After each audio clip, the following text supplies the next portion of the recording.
Probando. Ahí está, perdón. Ya, ok. Eh, Creo que ya vamos a comenzar el coloquio. Well, today is a pleasure to have Patricia Tisera in our institute. So, Patricia is from the Universidad Andrés Bello in Chile. She did her PhD and undergrad student at the Córdoba University in Argentina. Then she moved to Oxford for a postdoc and also to Universidad Autónoma de Madrid and Imperial College. Okay, she's been working. She's been working a lot in galaxy formation evolution, mainly working with hydro simulations. She's very active, working with the Munich group at the Max Planck with Simon White, and also with the Doran group with Carlos Frank. And she has also received a lot of awards. She has received the L'Oreal Award in Argentina, Chile, Argentina. In Argentina. Also, she received the National Prize. Could you remind me? Hussein Award in Argentina, among other awards.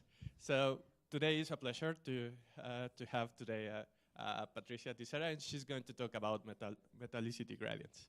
Okay? Yeah. Thank you. Go ahead. Thanks. See? We have people that doesn't speak English. Oh my God. Oh my God.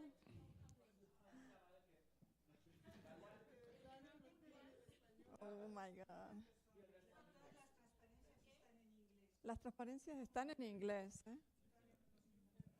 Ah, pero Okay, we can discuss that. Speak in Spanglish because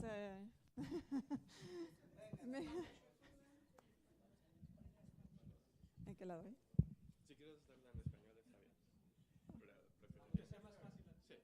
Bueno, lo que salga, ¿eh? Porque va a salir en inglés y en Spanish and en English at the same time. Okay. Bueno, gracias por la invitación a dar esta charla. Les voy a hablar sobre los gradientes de metalicidad en discos de galaxias simulados con modelos hidrodinámicos. Y para comenzar a entrar en el tema, voy a empezar desde el principio, bien rápido. Lo que nosotros en realidad queremos es estudiar cómo se forman y evolucionan las galaxias. Y para eso utilizamos simulaciones numéricas. En estas simulaciones numéricas, la mayor parte de las que yo utilizo son cosmológicas. Comenzamos asumiendo una cosmología, que en este momento es la cosmología aceptada, estándar, y la evolucionamos o seguimos la evolución de las fluctuaciones iniciales hasta redshift 0. Entonces, en la simulación nos permite ir describiendo cómo se van formando las estructuras, cómo se va formando lo que llamamos esta cosmic web, y cómo en las intersecciones de estos filamentos se forman las estructuras mayores donde están los grupos y los cúmulos. A nivel, digamos, la descripción de la estructura en gran escala está bien explicada y entendida, y cuando la comparamos con las observaciones reproduce muy bien los resultados observacionales. La evolución en gran escala está determinada por la gravedad, y la gravedad es bueno, no es fácil de modelar, pero ya sabemos cómo hacerlo y hay muchos códigos que convergen, hay convergencia en los resultados y tenemos un entendimiento de lo que sucede, cómo se forman las estructuras, los filamentos, cómo se mueve la flow de gas o del dark matter a lo largo del filamento, formándose estas estructuras mayores o las galaxias a lo largo de los filamentos. También podemos seguir la formación de los voids y las propiedades en gran escala en general. El problema más grande que tienen las simulaciones es cuando queremos formar lo que observamos, que son las galaxias. Allí es cuando los modelos se complican, porque tenemos que introducir la física que está relacionada con los bariones y que sucede en unas escalas muy diferentes a las escalas donde se forma la estructura global, la estructura en gran escala. Entonces, si queremos seguir la formación de galaxias de una manera autoconsistente dentro de un modelo cosmológico, tenemos que hacer estas simulaciones que tengan en cuenta la cosmología y además introduzcan, bueno, al tener en cuenta la cosmología tenemos estos procesos que tienen que ver con el colapso, el infall, los mergers, los efectos de interacción entre la galaxia y el medio, si una galaxia entra a un medio más denso, si es un medio muy denso como un cúmulo o grupo. Todos estas diferentes environments o medios están contemplados en la simulación cuando uno la realiza en un marco cosmológico. Entonces, estos efectos los tenemos naturalmente por correr este tipo de simulación. Por otro lado, tenemos que seguir la física de los bariones y para ello tenemos que introducir modelos o recetas que nos permitan enfriar los bariones y condensarlos en los pozos de potencial más denso de los halos donde creemos que se forman las galaxias. Una vez que tenemos el gas frío y condensado, necesitamos modelar la formación de estrellas y una vez que tenemos las estrellas, introducir la evolución estelar y seguir la evolución de las estrellas de diferente masa y diferentes metalicidades. Esto nos permite, una vez asumiendo una función inicial de masa, estimar o calcular cuántas estrellas masivas, cuántas estrellas binarias, cuántas estrellas de masas intermedias tenemos en cada una de estos halos o galaxias que estamos simulando. Y con ello podemos calcular cuántas supernovas de diferentes tipos vamos a tener en la galaxia. Por supuesto que todo esto lo estoy diciendo y en realidad tenemos que recurrir a simplificaciones para poder introducirlos en la simulación, porque estamos tratando de modelar escalas de tiempo y escalas espaciales muy diferentes. Entonces, eso hace que cada uno de estos procesos se introduzca en forma simple, algunos un poco más complejo, pero a medida que si uno los quiere hacer muy complejos, tienen que introducir más parámetros libres. Y cuando introduce más parámetros libres, esos parámetros libres los tiene que constrain con las observaciones. Entonces hay que tener un poco de cuidado o saber lo que queremos hacer, qué queremos modelar, cuáles son las escalas que tenemos que prestarle más atención, dependiendo qué proceso queremos reproducir y qué observaciones estamos estudiando. Bueno, el feedback de AGN también es importante introducirlo y tenerlo en cuenta para las galaxias más masivas.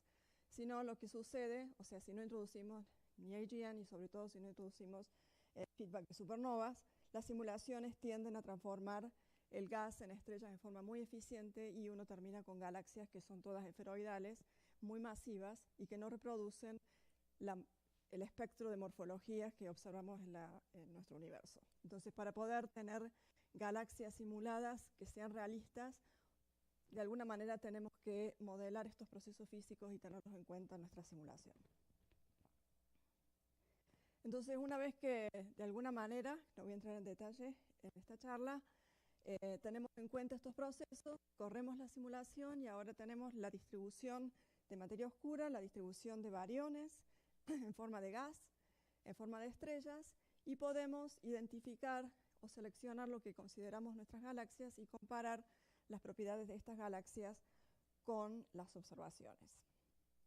Y aquí es cuando hace ya varios años decidí incluir o empezar a trabajar con la parte de evolución química, porque cuando tenemos estos modelos, por supuesto estudiamos la distribución espacial y tratamos de comparar o de contrastar las propiedades globales de la distribución de galaxias simuladas con la distribución de galaxias observadas. También estimamos velocidades, dispersión de velocidades, rotación de velocidades, velocidad de rotación, dispersiones, masas estelares, todos los parámetros dinámicos que podemos calcular y los podemos comparar con las galaxias observadas.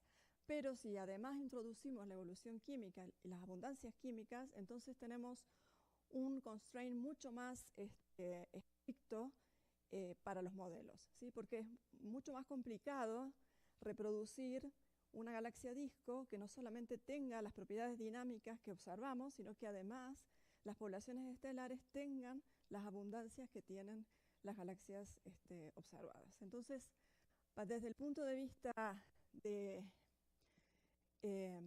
tratar de validar los modelos de formación de galaxias, el hecho de incluir la evolución química es una herramienta muy importante. Y sobre todo porque, como dije antes, los procesos que tienen que ver con la escala de estrellas, la evolución estelar, la formación de estrellas misma, la evolución estelar, las supernovas, etcétera, se introducen con esto que llamamos subgrid physics, y eso quiere decir que utilizamos modelos simples para reproducir los efectos, porque el proceso mismo no lo podemos numéricamente seguir, ¿sí? El proceso físico sucede a una escala que no podemos resolver numéricamente, y por eso lo que hacemos es tratar de reproducir el efecto que creemos va a producir sobre la escala que sí podemos reproducir, ¿sí? Y entonces ese juego que hacemos lo tenemos que validar, ¿sí? Entonces el hecho de tener la información dinámica y las abundancias químicas, creo que es una herramienta muy importante para validar estos procesos, estos modelos de subgrid physics. Entonces, voy a hacer hincapié en el feedback de supernova porque es, digamos, el que nos ha permitido tener galaxias más parecidas a las más realistas. ¿Por qué nos interesa tanto el feedback de supernova? Bueno, el feedback de supernova es una fuente de energía muy importante que nos permite regular la transformación de gas en estrellas. No solamente en los periodos de actividad física violenta, porque normalmente cuando uno dice feedback de supernova se imagina outflows de galaxias y galactic winds, y eso es importante y necesitamos generar estos outflows en las simulaciones para poder frenar la formación estelar cuando tenemos mucho gas o cuando se producen mergers y demás. Pero además, el feedback de supernova ayuda a lo largo de toda la vida o de toda la evolución de la galaxia, porque va inyectando energía en forma paulatina y además va inyectando elementos químicos digamos, en el mismo proceso. Estos elementos químicos no solamente nos permiten comparar con las observaciones, sino que un gas con más abundancias químicas, más enriquecido químicamente, se enfría más eficientemente. Entonces el tiempo de enfriamiento del gas cambia con la metalicidad. Y eso hace que toda la evolución dinámica del gas se vea afectada por la metalicidad, no solamente por las abundancias químicas y demás para poder calcular, comparar con las observaciones, sino la dinámica del gas y la tasa de formación estelar también se ven afectadas por el solo hecho de contaminar paulatinamente el medio interestelar e ir enriqueciéndolo. Entonces, si somos capaces de seguir la evolución de la galaxia y su enriquecimiento químico en forma realista, también mejoramos cómo modelamos la transformación del gas en estrellas, ¿okay? La tasa de formación estelar también se ve afectada. Por supuesto que cuando uno hace una media, a lo mejor no cambia, pero si resolvemos mejor nuestra galaxia y podemos ver con buena resolución adentro de ella, entonces ya las cosas cambian y cambian bastante. Aquí les muestro dos ejemplos esto es un disco de galaxia Phase-On, de un test que hicimos cuando modelamos nuestro feedback de supernovas. A la izquierda tienen sin feedback de supernova, y lo que ven es que la distribución de gas es uniforme, es más denso en la región central y menos denso en la región externa, tiene un perfil exponencial, pero no hay estructura casi.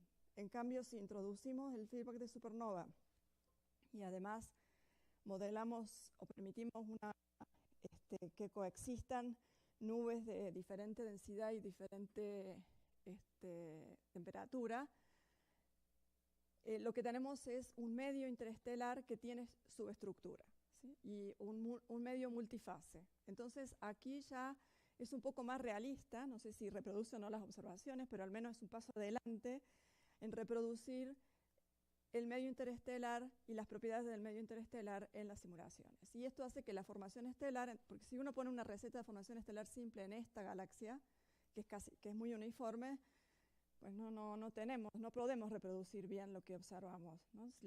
En cambio aquí ya hay zonas, podemos reproducir mejor zonas de formación estelar mucho más activas que otras y empezar a hacer una comparación mucho más detallada con las observaciones. Ya me pasé un montón. Bueno, entonces esto simplemente les quiero mostrar cómo funciona la simulación antes de comenzar con los resultados. Este es son 4 imágenes de la evolución de un disco de galaxia. Lo que estamos viendo es un mapa de metalicidad. Las flechitas representan la velocidad media y, bueno, como comenzamos con metalicidad primordial, no vemos el disco está aquí de canto y lo único que vemos es cuando comienza a producirse metales y a eyectarse al medio y se producen finalmente estos outflows cuando el brote de formación estelar es suficientemente alto, ¿no? Y los colores indican el nivel de metalicidad. Entonces esto es solamente para mostrarle que nuestro modelo de feedback puede producir este tipo de vientos galácticos que pueden transportar material hacia las regiones externas y además pueden modelar o reproducir la formación estelar durante los periodos de evolución más calmada de las galaxias. Bueno, sí.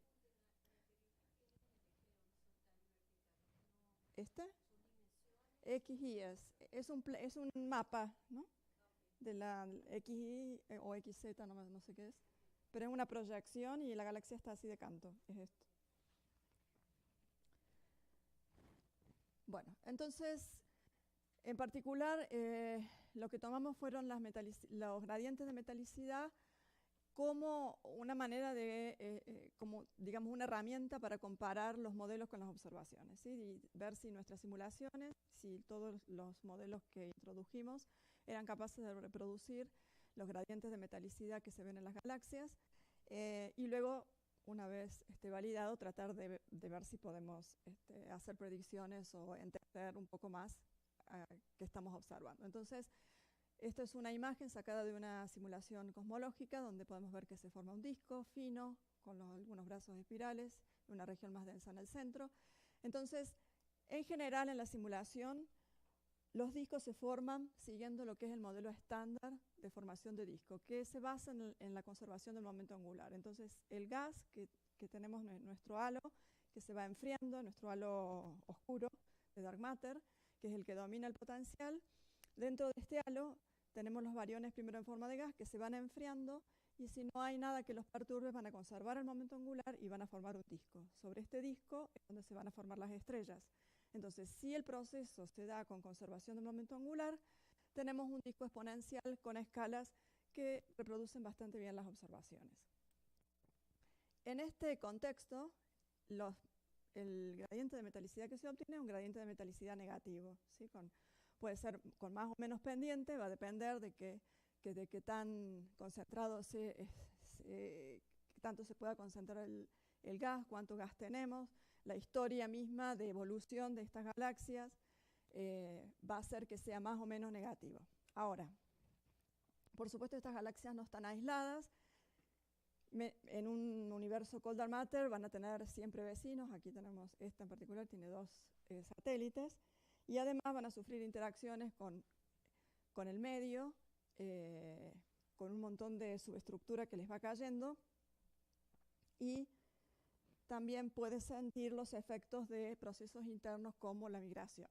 Entonces, una vez que nosotros que un disco se pudo formar conservando el momento angular y sobre este disco el gas se transforma en estrellas y tenemos nuestro gradiente de metalicidad lindo y con pendiente negativa, puede ser que sucedan mergers, interacciones o que se produzca migración y perturben este gradiente de metalicidad. ¿Cuánto se va a perturbar? Depende de la historia de evolución de la galaxia, ¿sí?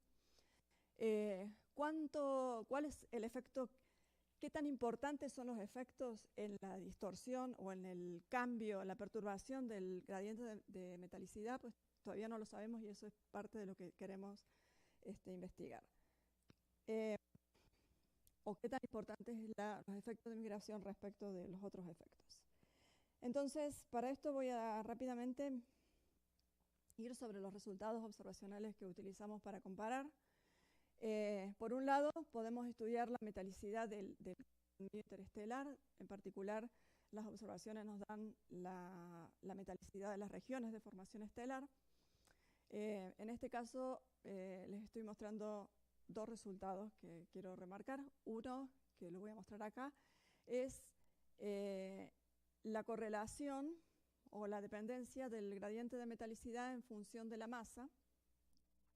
Esta es una muestra, los resultados de Ho et al, de una muestra que construyeron con galaxias de diferentes observadores y las unificaron y, o sea, recalcularon, reestimaron las metalicidades o las pusieron todas dentro del mismo indicador de metalicidad. Entonces, lo que ellos encuentran es que hay una correlación, que más que una correlación es una indicación de que las galaxias de alta masa tienden a tener un gradiente de metalicidad más plano, pero a medida que nos vamos a galaxias de masas menores, tenemos mayor dispersión en el gradiente de metalicidad, ¿sí? Entonces, cuando uno hace la media aquí, tiene un gradiente más negativo en media para galaxias de baja masa y un gradiente más positivo o más plano para galaxias de mayor masa, ¿sí?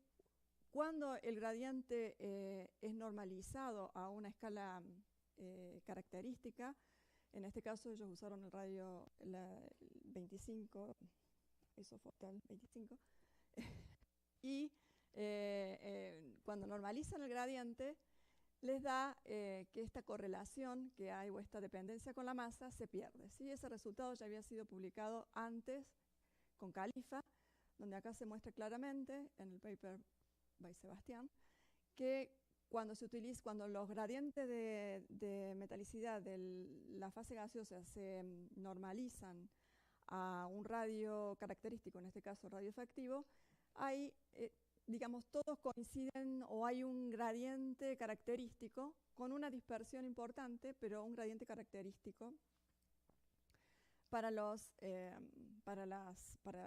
metalicidad del gas, ¿sí? También es importante ver que a medida que nos vamos hacia afuera, este gradiente no se respeta, no es que lo podemos proyectar hacia las regiones externas, sino que se aplana en las partes más externas de las galaxias del disco, lo cual implica que el gas que está en estas regiones externas es gas reciclado que fue acreditado, pero que ya venía con metalicidad, con mayor metalicidad de la que uno estaría haciendo una simple proyección. En el caso, ¿cuándo se detectan gradientes positivos? La mayor parte, o lo que yo sepa hasta ahora, los gradientes positivos de metalicidad se detectan cuando se encuentran galaxias en interacción, ¿sí? Y eso se debe a que cuando las galaxias interactúan, se producen campos tidales que generan inflows de gas hacia las regiones internas, o sea, pérdida de momento angular, el gas cae hacia la región interna y el gas, como hay un gradiente de metalicidad negativo, el gas que cae es un gas de menor metalicidad y eso lo que hace es producir un gradiente positivo, ¿sí? Un cambio en la pendiente del gradiente positivo. Muy bien. Entonces, eso es a redshift 0, donde las galaxias se pueden resolver mejor, pero ahora si nos vamos a alto redshift, porque en realidad lo que también nos interesa saber es si estos gradientes evolucionan en el tiempo, ¿sí? Si las galaxias discos que hoy observamos, si las observamos a redshift 1, tienen la misma pendiente o si esas pendientes cambiaron. Bueno, y aquí es cuando hay un poco de tumulto. Estos son los resultados observacionales compilados por Witt et al. En el 2016. Entonces tenemos el gradiente de metalicidad en función del redshift y ustedes pueden ver que hay una dispersión bastante grande. No se puede decir mucho. En realidad, todas las observaciones que han salido en los últimos 2 o 3 años dan cada vez más dispersión en las mediciones de los gradientes de metalicidad, con lo cual es un poco difícil saber si el gradiente de metalicidad en media evoluciona o si en media da 0, como parecería dar, o si hay errores observacionales todavía grandes. Quiero destacar que estos gradientes que son muy negativos aquí son gradientes medidos con gradientes gravitacionales. O sea, el espectro está muy bien definido. Esos dan gradientes muy negativos. Entonces, es un poco... Sí, lo sé. Las observaciones que hay muestran esto, pero yo no sé muy bien tampoco cómo lo resuelven, qué tan buena es la señal, cuántos puntos tienen, porque a veces tienen 3 puntos para definir el gradiente y no sabemos si están agarrando toda la galaxia, la parte del, no, o sea, estoy segura, no están agarrando la parte del disco nada más, como se hace a Redshift 0, en la que se puede distinguir, sino que ponen todo junto. Entonces, la verdad es que las simulaciones pueden reproducir cualquier cosa, básicamente, porque uno, como tiene el feedback de supernova, le pone más o menos feedback de supernova, más o menos eficiente, le vuela el gas, más o menos, y lo puede reproducir. O sea, si tenemos un feedback muy suave, entonces vamos a tener un gradiente de metalicidad más negativo, porque el gas que va acretando tiene baja metalicidad y se van formando las estrellas en forma paulatina, el gradiente queda negativo y después va haciéndose más plano. Y si le ponemos un feedback potente, nos da una evolución 0. Entonces, para poder poner constraints entender la formación de galaxias y el enriquecimiento químico, necesitamos saber si las observaciones, si podemos confiar en las observaciones o no. Pero bueno, creo de todas maneras que es súper importante poder tener estas observaciones, antes no las teníamos. Y de última, si estuviesen bien, lo que nos está diciendo es que hay mucha diversidad en los gradientes de metalicidad, que lo que quizás estábamos obteniendo hasta ahora en Redshift 0 se debe a que las muestras están o muy bien seleccionadas o seleccionadas de una determinada manera o que tenemos una baja estadística, ¿sí? Pero bueno, de todas maneras para nosotros es muy interesante. También podemos mirar la evolución estelar, la evolución del gradiente en metalicidad. En este caso tenemos resultados de Califa, uno de Patricia Sánchez Blázquez, en el que ella mide el gradiente de metalicidad de los discos y encuentra que no hay una correlación, como en el caso del gradiente de metalicidad de la fase del medio interestelar. Más bien hay, que esto está en discusión, como una especie de U-shape, porque Patricia después sumó puntos a estos y todavía se sigue manteniendo. Entonces, en el caso de los resultados de Rosa González Delgado, ella toma toda la galaxia, si no entendí mal, la separa en diferentes morfologías y entonces le da esta dependencia con la masa, que es más bien plana, hasta más o menos 10 a la, no sé, 0.3, 0.5, y después hay un cambio, un gradiente hacia gradientes más positivos, ¿sí? Que de alguna manera no es incompatible con esto que saca Patricia, simplemente que aquí se ve un aumento en las dos alta y baja masa, ¿sí? Bueno, estos son los resultados que nosotros utilizamos para comparar nuestras simulaciones. Entonces, ¿qué tenemos hasta ahora? Tenemos simulaciones, o tomamos 37 discos de galaxias simulados en un volumen que es pequeño, son aproximadamente 15 megaparsec. Entonces es un volumen de campo, no tenemos mucha variabilidad, ¿sí? Y son pocas galaxias, pero estas galaxias están bastante bien resueltas. Y estas son imágenes que construimos utilizando estos códigos de transferencia radiativa con síntesis poblacional. ¿Y qué más le tengo que decir? Bueno, nuestra simulación tiene en cuenta supernova, el efecto de supernova, supernova 2 y supernova 1A. Y estos son nuestros colaboradores en diferentes trabajos. Entonces, ahora les voy a mostrar lo que salen de las simulaciones. Para el caso de la fase gaseosa. ¿Qué tipo de galaxias son? O sea, ¿son tipo Milky Way o...? Bueno. Las masas son de, acá creo que están, no está todavía, de 10 a la 9,5 a 10 a la 11. ¿Sí? No hay galaxias muy masivas porque el volumen es chico. No hay galaxias muy pequeñas porque las descarto por resolución numérica. Todas las galaxias que tomo tienen que tener en el disco al menos 2.000 partículas, que es bastante bajo, entonces entre 2.000 y pueden tener 40.000 partículas. ¿Y hay una selección especial en los halos de materia oscura de estas galaxias? Solamente se seleccionó que tuviera un disco bueno y que el disco estuviera resuelto al menos por 2.000 partículas, nada más. Entonces algunas pueden tener vecinas y tienen gradientes. Sí. Una pregunta, perdona. ¿Estas son representativas de toda la muestra? ¿Estas las de imágenes? No, estas son las que saqué al azar. Sí. La imagen no la vamos a... Bueno, las hemos estudiado en realidad porque... por la formación estelar esta, ¿Cuántas grandes hay?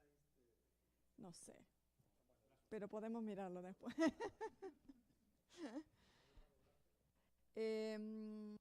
Bueno, entonces nosotros podemos en la simulación medir el gradiente de metalicidad del gas, que es la línea azul.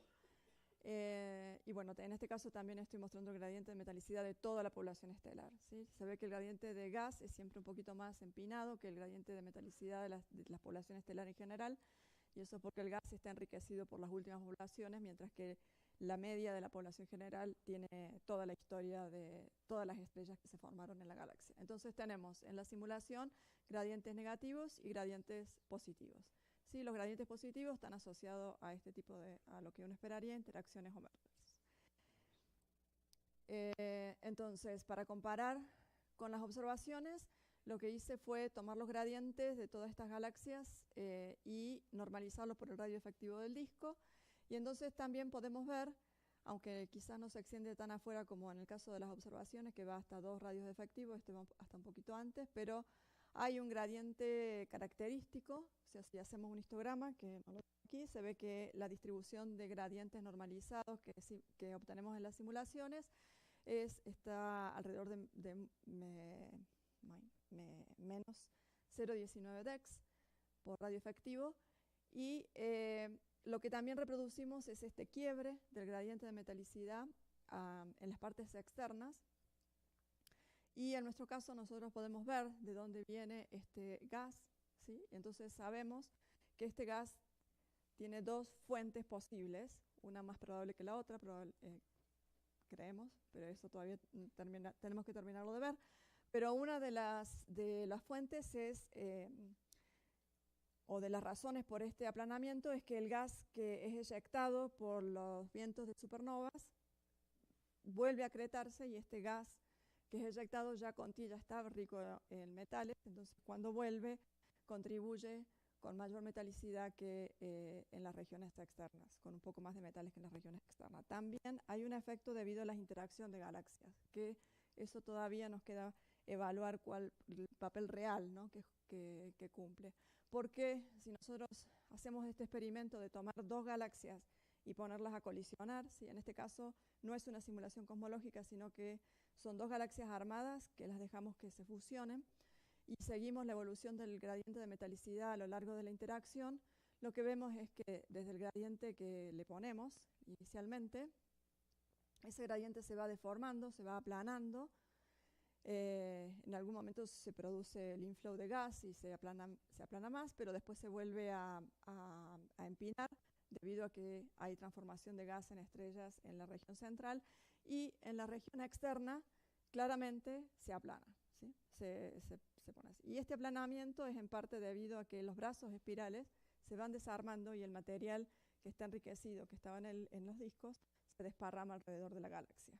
Entonces hay una contribución extra, hay 2 contribuciones a este aplanamiento. Una es este material que es disrupted por la interacción, más los que provienen del inflow. Y eso hace que claramente el gradiente se aplane. Aquí también hay una comparación de la evolución del gradiente para esta misma interacción, ¿sí?, desde la inicial, que es la azul, hasta la final, que es la roja. Y entonces se puede ver cómo se va cambiando la metalicidad en la región más central y en las regiones externas. Y esta es la evolución del mismo gradiente de metalicidad, pero de la galaxia aislada, ¿sí? La misma galaxia sin perturbación, la dejo que evolucione, entonces lo que veo es que va transformando el gas en estrella y solamente se va enriqueciendo, el gradiente no cambia. Entonces hay una posible interacción entre de la galaxia con su medio muy cercano y con su historia evolutiva, que puede estar afectando las partes externas del gradiente de metalicidad. Bueno, entonces si tomamos ahora toda la muestra de galaxias que tenemos, las 37 galaxias, y lo ponemos en función de la masa estelar, podemos comparar con el trabajo de Ho et al. Y lo que vemos que, a pesar de que nuestra muestra es pequeña, se reproduce en línea general esta dependencia, o sea, tenemos menos dispersión del gradiente de metalicidad para altas masas y mayor dispersión para baja masa. Y cuando lo normalizamos, perdemos, no la tengo aquí para mostrarlo, no la tenía, perdón, pero cuando lo normalizamos, esta dependencia se pierde. Entonces, ese resultado se puede reproducir sin problema en las observaciones, en las simulaciones. Si ahora nos movemos a lo largo del redshift, entonces ahí tenemos, en nuestra simulación lo que obtenemos es una evolución mucho más marcada del gradiente de metalicidad en función del redshift. Les voy a explicar qué es esta figura, que es tiene muchos puntos. Y es porque estoy introduciendo dos cosas. Una, la evolución del gradiente de metalicidad en función del tiempo, ¿sí? Y la otra es la relación entre, o la posible relación entre el gradiente de metalicidad y las formaciones estelares específicas, ¿sí? En el 2004, Stott publicó una posible existencia de una relación entre el gradiente de metalicidad de las galaxias y la formación estelar específica, ¿sí? Esta línea que tenemos aquí continua es la relación que él propuso, y los puntos negros son todas las observaciones que pudimos conseguir, junto con los grises, que son las últimas observaciones, ¿sí? Entonces, hay mucha dispersión, pero en media sí se sigue esta especie de correlación. Ahora los puntos de colores. Los puntos de colores son dos tipos de simulaciones.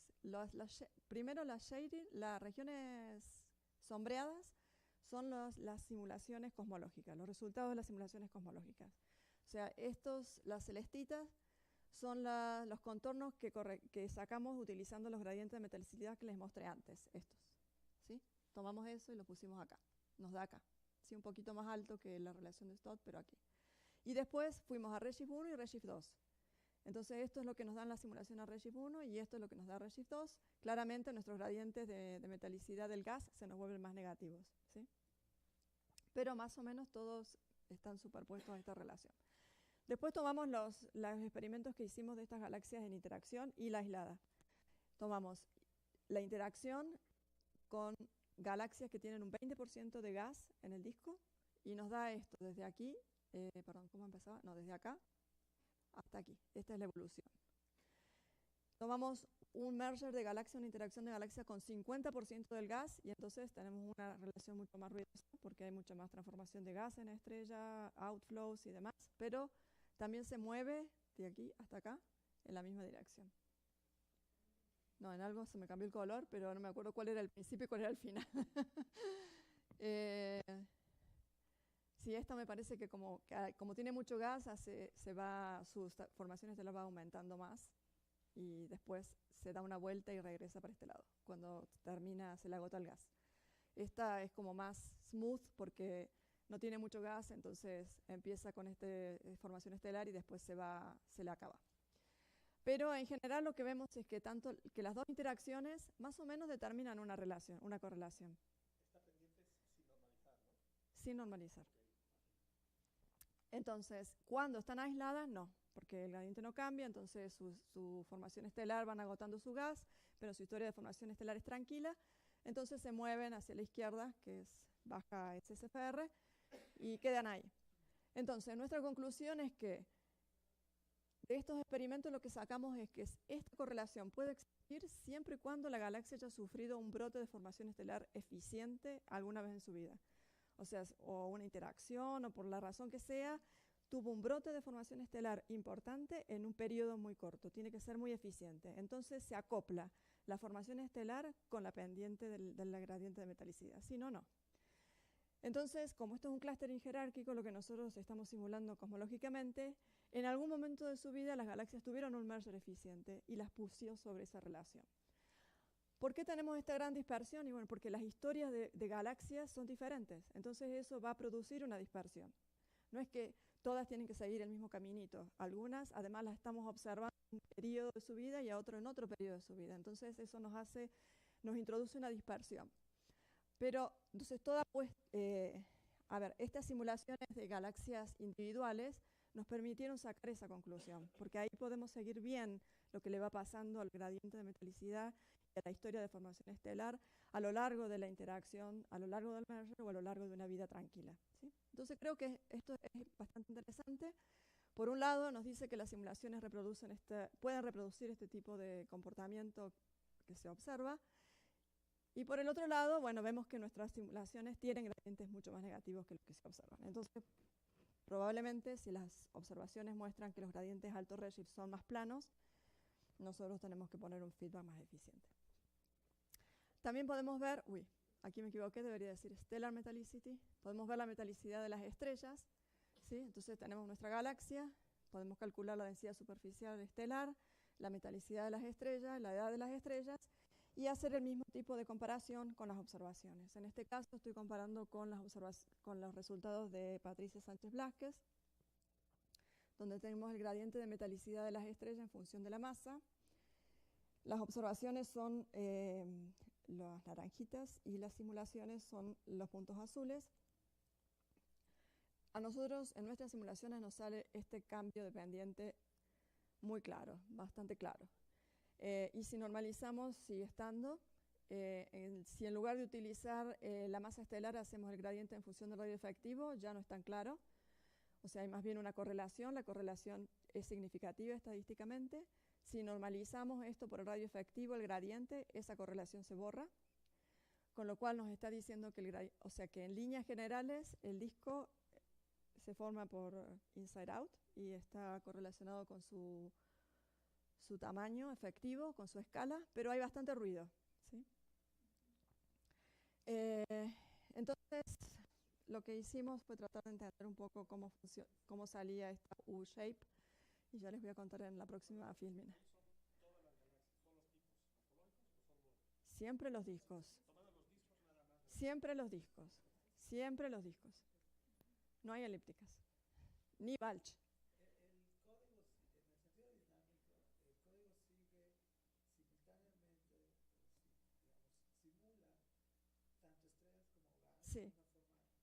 Sí, sí, consistente.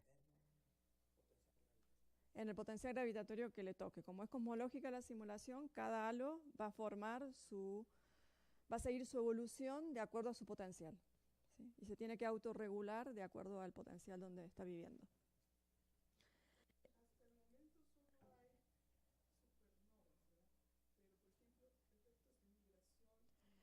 Bueno, voy a hablar un poquitito. Deberían estar, pero mi simulación, yo estoy ahí en la duda. Estoy con el referí discutiendo. ¿Cuánto puedo realmente estimar los efectos de migración con la resolución numérica con la cual estoy resolviendo estas simulaciones?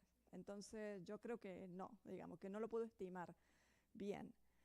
Pero hemos hecho algunos cálculos como para, por lo menos, acotar el efecto. Ahora los voy a mostrar. Bueno, en el caso de las edades, no tenemos ninguna correlación y más o menos los puntos se superponen a los reportados por Patricia, excepto que quizás tenemos algunas galaxias con gradiente un poco más negativa.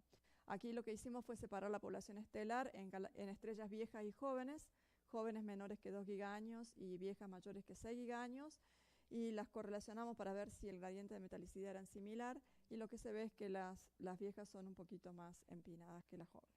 Las jóvenes son un poquito más empinadas que las viejas, que parece. Entonces, ahora nos movemos un poco en función del redshift, ¿sí? Queremos ver si los gradientes de metalicidad de las estrellas cambian en función del redshift, y lo primero que hacemos es comparar las escalas de las galaxias con las observaciones para ver si las escalas características de nuestras galaxias se parecen o siguen las relaciones observadas, para saber si los tamaños, digamos, si la relación de tamaños es la que deberíamos tener. Y entonces lo que vemos es que están dentro de los valores observados, reportados, desde redshift 0 hasta redshift 2, aunque ya en esto, para redshift mayores que 1, ya, digamos, yo lo he incluido, pero hago notar claramente que hay mucha dispersión y que nuestra muestra realmente es muy pequeña y los sistemas son bastante pequeños, entonces hay que tomarlo como solamente una indicación de completitud, nada más como para tener una idea, pero no con cuidado, digamos. Entonces, ahora hacemos el mismo ejercicio, el gradiente de metalicidad en función de la masa, sin normalizar y normalizado al radio efectivo en función del tiempo. Entonces, aquí hay dos estimaciones, dos líneas. La línea azul con su área sombreada y la línea punteada. Y esto es porque el gradiente de metalicidad hay que definir en qué rango se mide, ¿sí?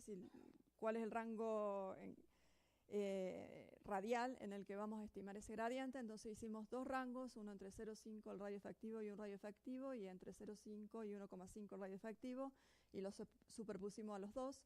Y dentro de los errores de la banda de dispersión que hay son muy similares, no hay mayor cambios. Y lo que vemos es que pareciera que siempre se mantiene esta forma en U en función del tiempo. Los datos, bueno, las observaciones solamente las tenemos a Redshift 0 y ya las mostré. Lo que no entendemos muy bien es por qué sale, por lo menos en las simulaciones, este cambio pendiente.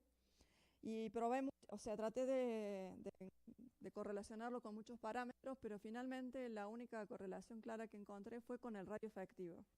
Entonces lo que hice fue tomar todos los gradientes entre Redshift 0 y Redshift 1 y ponerlos todos juntos y tomar la media, ¿sí? Entonces la media tiene la misma forma, con lo cual quiere decir que el cambio de pendiente se da aproximadamente en la misma masa a todo Redshift, que es más o menos 10.3.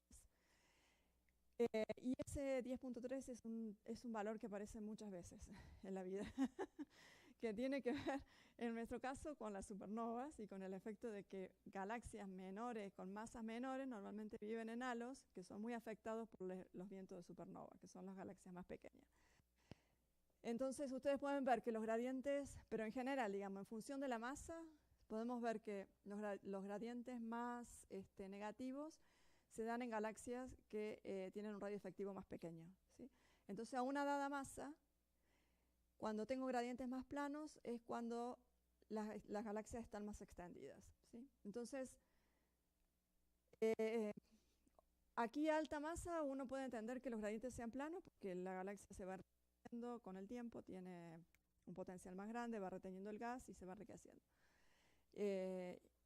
En el rango de baja masa, nuestra explicación, digamos la favorita, es que son los vientos de supernova que ayudan a que en algunas galaxias son más eficientes que en otras, probablemente por el potencial de la historia, y hace que el disco sea un poco más extendido de lo que debería ser y el gradiente más extendido. Entonces eso hace que se levante un poco, o sea, el gradiente se vuelva más plano en algunas galaxias y nos haga este cambio de pendiente. El otro proceso que puede aplanar es la migración, pero justo en esta región es donde nuestros discos están peor resueltos numéricamente. Entonces ir a medir el desplazamiento en esa región, yo no lo creo, entonces no lo hice. Y en esta otra región donde tenemos más masa y tenemos más partículas por disco, entonces la resolución numérica es mejor, tratamos de medir un poco el desplazamiento, algo de migración encontramos, que va entre un 5% y un 10% de la masa del disco, entre el media como 4 o 5 kiloparsecs, pero de todas maneras yo tampoco lo puedo tomar con mucha, no lo creo mucho, digamos, porque nuestra simulación no tiene la resolución que se necesita para hacer este tipo de estudio. Sí.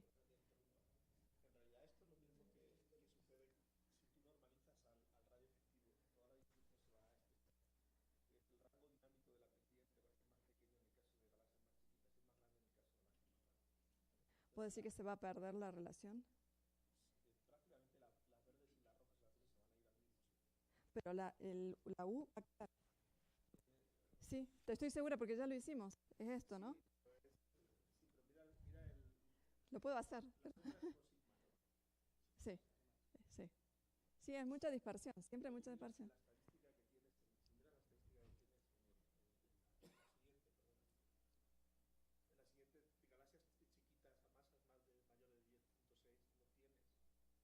No tengo.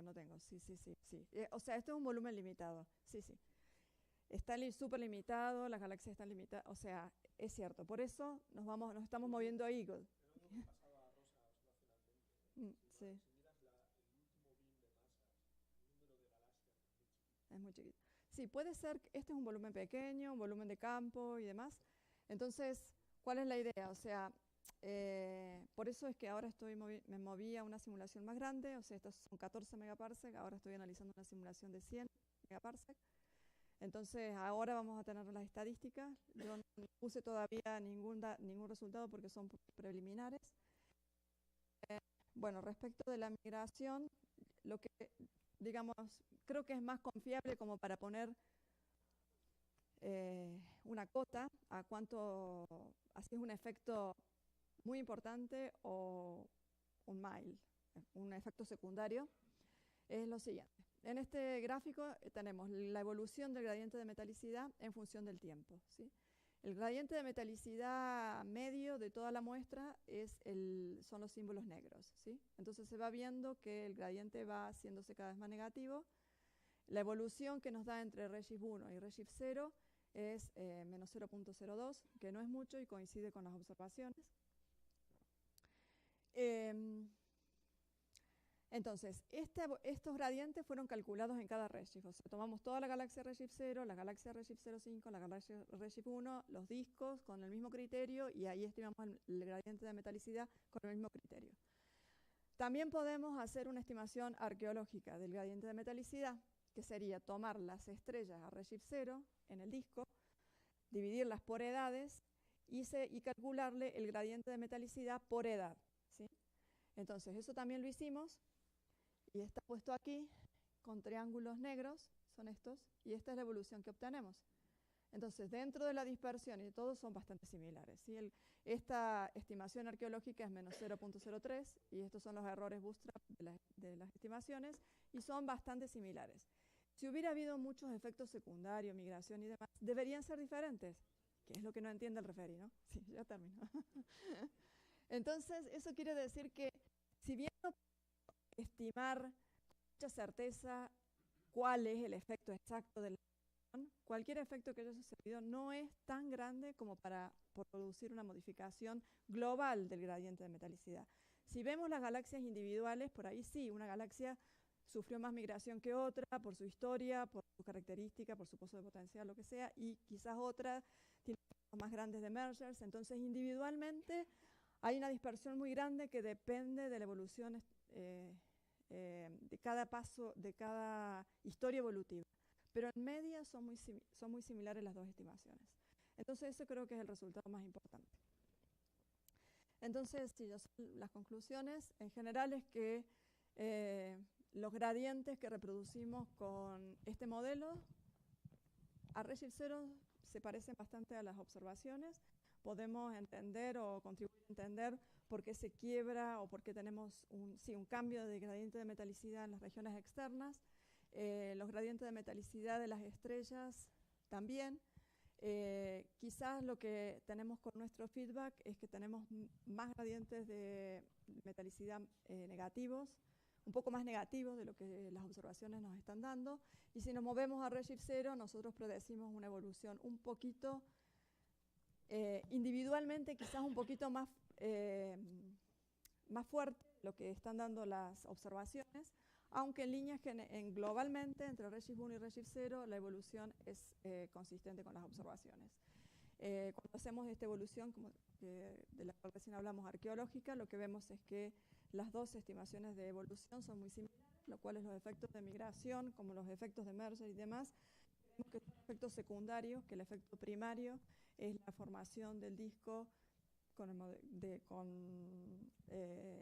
el Inside Out Model, con el modelo de... se me traba con inglés. Con conservación del momento angular, básicamente. Sobre ese modelo explica bien las observaciones y luego se va a ver perturbado o distorsionado con mergers, interacciones, migración y con todos los efectos que pueden suceder, con todo lo que le puede suceder a una galaxia a lo largo de su vida. Para el futuro, lo que queremos es extender este análisis a la simulación Eagle, que es una simulación de 100 megaparsec con una resolución numérica parecida. Ahora el modelo de feedback que ellos tienen es diferente al que yo tengo, entonces no les muestro ningún resultado porque me está resultando un poco difícil entender las diferencias entre una y otra porque los modelos físicos, los modelos numéricos que ellos implementan son un poco diferentes. Y luego creo que dado los resultados que saldrán en Manga, Creo que ahora vamos a tener que poner que estimar el gradiente de metalicidad completo, sin distinguir entre bulge, disco, o las dos cosas, las tres cosas, bulge, disco y todo junto, para ver si así podemos hacer algo. Bueno, gracias.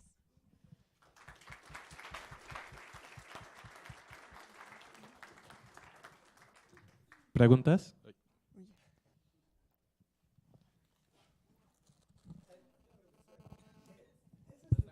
Espiral que se ve, pues, seguramente no persiste tanto. ¿Cuál es la escala de tiempo?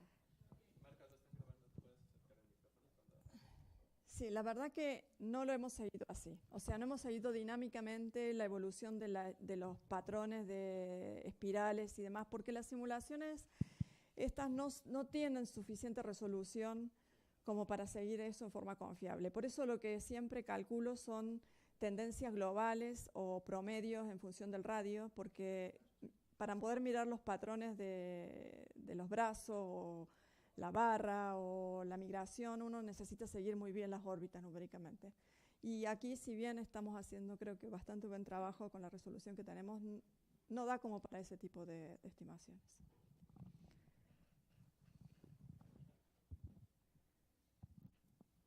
Nada más hacer notar que, bueno, esa masa medio mágica que 3 por 10 a la 10 alrededor, ¿no? Un poquito menos que la Vía Láctea. Sí, es recurrente, ¿no? También esa es la masa donde se encuentra el pico de la eficiencia de formación estelar. Masas más chicas que esas, seguramente por la retroalimentación de las supernovas, cada vez hay menos y menos estrellas a paridad de masa de halo, ¿no?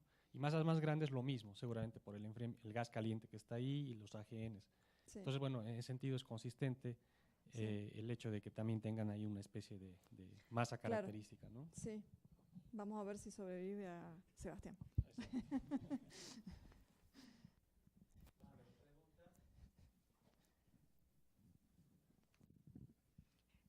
Yo tengo un comentario. ¿Estás trabajando solo con oxígeno y hierro? En realidad solamente he analizado eso, pero tengo 3 elementos químicos que podría analizar. De hecho, ¿cuáles? O sea, ¿muchos? ¿Pocos?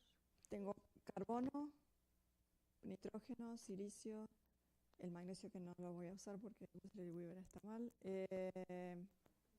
Y no me acuerdo qué otros ahora, pero tengo varios elementos químicos. La verdad es que me centré en el oxígeno porque la mayor parte de las observaciones hasta ahora daban oxígeno. En algún momento analizamos mucho el silicio, por ejemplo, para cuando estudiamos la metalicidad en el medio intergaláctico, porque las observaciones daban con esa abundancia. Entonces los alfa no los he mirado.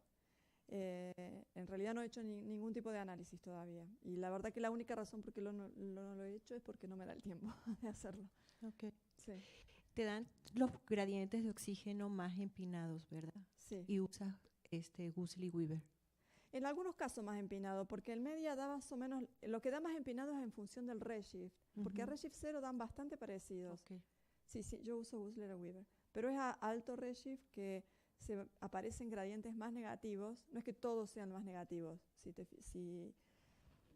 eso es lo que quizás también hay que notar.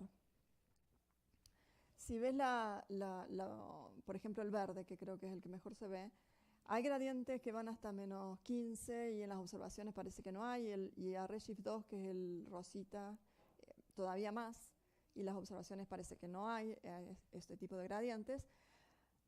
Pero también hay, o sea, la población, la media, está más arriba. Son algunos casos que nos dan negativo. Entonces podría ser que nuestra resolución, que eso no nos dé para hacer eso, que algún proceso no esté bien, o que las observaciones no estén mapeando ese tipo de estructura, de ese tipo de galaxias. La verdad que no sé, no sé a ciencia cierta en este momento cuál es el... Sí, no, es que con un trabajo que hicimos con Manuel, Wesley Weaver no daban bien la parte de oxígeno, porque no dependen de la metalicidad. Y no sé si te podría ayudar esto o no. Tendría que discutirlo contigo. Mi idea, como te comentaba el otro día, es tratar de moverme de cambiar de shields, para ver cómo cambian las cosas. Como, digamos, yo no estoy haciendo, siempre miro medias, y las observaciones tampoco son tan detalladas, entonces no es como si miras en el halo galáctico estrella por estrella, quizás necesitas mejorarlo todavía, pero como te digo, sería moverme de Gutzler Weaver a otros yields. A ver qué pasa también.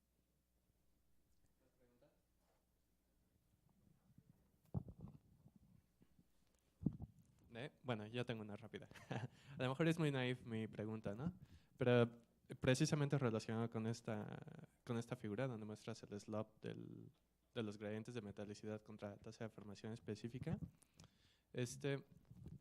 un poco yo me hubiera esperado de que si el feedback por supernovas es el causante de estos slopes, ¿no hubiera sido más explícito graficar, por ejemplo, el slope contra los mass loading factors o algo así?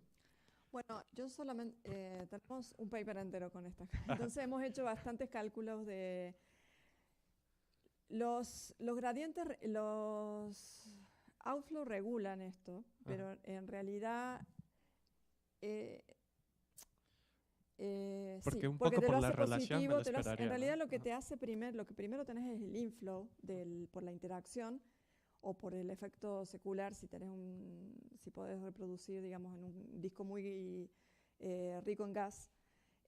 La caída de gas es lo primero que te hace el cambio, porque eso te va a hacer el gradiente positivo y ese gas es el que está listo para formar estrellas. Si lo transformás rápidamente en estrella en forma muy eficiente, entonces acoplas las dos cosas, el cambio de gradiente y el aumento del SSFR. Y después viene el outflow, que te va a sacar parte de los metales y demás, pero también vas a tener una formación estelar, con lo cual el gradiente se vuelve a recuperar un poquito y se va haciendo un poquito más negativo.